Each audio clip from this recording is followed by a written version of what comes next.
We're here at the state capitol, and back in 1981, something really extraordinary happened here.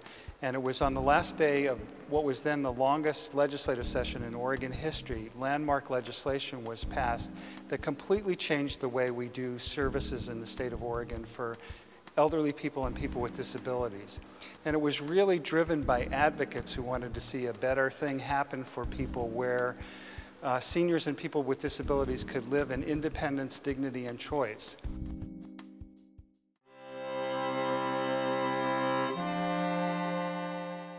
My role as an in-home case manager is to support people in their homes as opposed to being in facilities.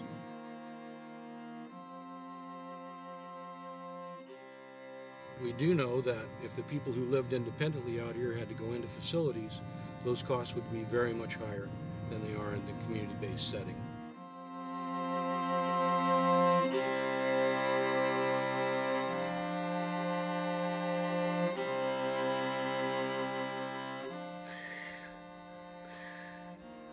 As people think about what they would like in their later years, or if they have a disabling condition, you want to live in a situation where you have independence and autonomy, where you can decide how you would like to live your life.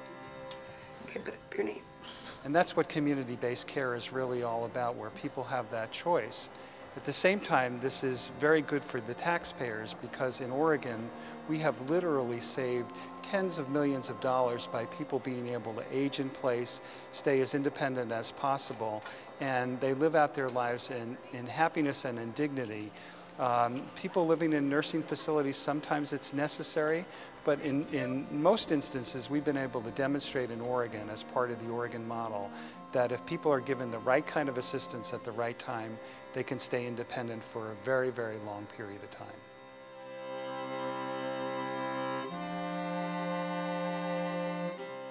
You want to walk me to the front door?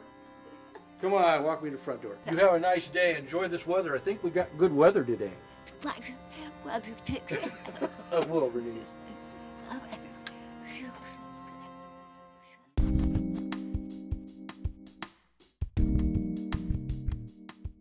So now, as we find ourselves in the 2009 session of the legislature, many of these things are in jeopardy, what we built up over a number of years.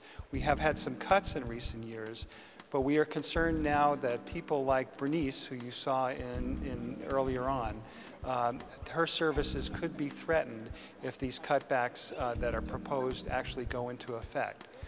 So advocates from all around the state are making sure that we can speak up, tell the story about why the Oregon model is important, why we need to continue to invest in services that work well for seniors and people with disabilities, so we can continue to have that win-win situation in Oregon where everybody is better off.